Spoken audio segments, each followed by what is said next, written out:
Hi friends, பருப்பு கீரை எப்படி செய்யறதுன்னு செஞ்சு காட்ட போகிறேன். அதுக்கு ஃபஸ்ட்டு பருப்பு கீரையை எடுத்து நல்லா கட் பண்ணி க்ளீன் பண்ணி எடுத்துன்னு வந்துக்கலாம். கீரையை நல்லா கட் பண்ணி க்ளீன் பண்ணி எடுத்துன்னு வந்தாச்சு. ஒரு குக்கரை எடுத்துக்கிட்டு 75 கிராம் சிறுபயிறு போட்டு நல்லா வாஷ் பண்ணி எடுத்துன்னு வந்துக்கலாம். கொஞ்சமாக மஞ்சத்தூள், ஒரு பச்சை மிளகாய், 7 பூண்டை போட்டுக்கிட்டு 2 தக்காளி, ஒரு பெரிய சைஸ் வெங்காயம் போட்டு பருப்பு வேகிறதுக்கு தேவையான அளவு தண்ணி ஊற்றிக்குங்க. கொஞ்சமாக பெருங்காயம் போட்டுக்குங்க. 4லேருந்து 5 விசில் வரைக்கும் போட்டு எடுத்துக்கலாம். பருப்பு வெந்துடுச்சு, அதை ஒரு சட்டியில் மாற்றிக்குங்க. கழுவி வச்ச பருப்பு கீரையை அதில் சேர்த்துக்குங்க. கீரை வேகிறதுக்கு ஏற்ற அளவுக்கு தண்ணி ஊற்றிக்குங்க. கீரையை மூடி வைக்க வேணாம். 2 நிமிஷத்துக்கு ஒரு தடவை கரண்டி வச்சு நல்லா பெரட்டி விட்டுட்டா போதும்.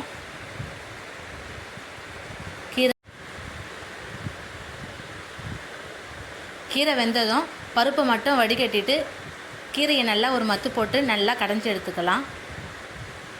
கீரை கடைஞ்சாச்சு. வடிகட்டி வச்ச பருப்பையும் இதோட சேர்த்துக்குங்க. தாளிப்புக்கு ஒரு பாத்திரத்தை வச்சு தேவையான அளவு எண்ணெய் ஊற்றிக்குங்க. கடுகு, உளுத்தம்பருப்பு, மிளகு, சீரகம் போட்டு ஒரு 5 பல்லு பூண்டை நல்லா நசுக்கி போட்டுக்குங்க.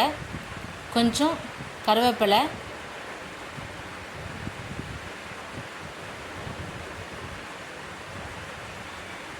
3 காஞ்ச மிளகாய் போட்டுக்குங்க.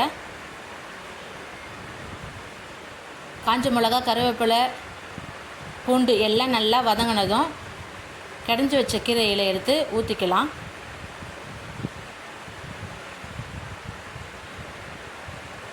அவ்வளோதான், சூப்பராக தாளிப்பு ரெடி ஆகிடுச்சு.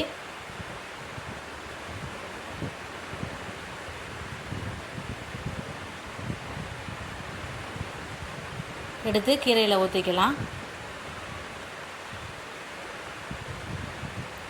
தேவையான அளவு உப்பு போட்டுக்கலாம். இது நல்லா மிக்ஸ் பண்ணி திரும்பியும் ஸ்டவ்வில் வச்சு லைட்டாக ஒரு கொதி வரும்போது இறக்கி எடுத்துக்கலாம்.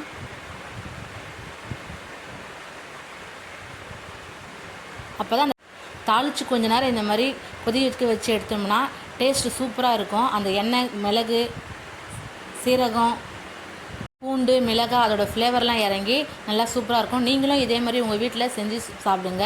ரொம்ப சூப்பராக இருக்கும். அருள் குக்கிங் சேனலை லைக் பண்ணுங்கள், ஷேர் பண்ணுங்கள், சப்ஸ்கிரைப் பண்ணுங்கள். தேங்க்யூ ஃபார் வாட்சிங்.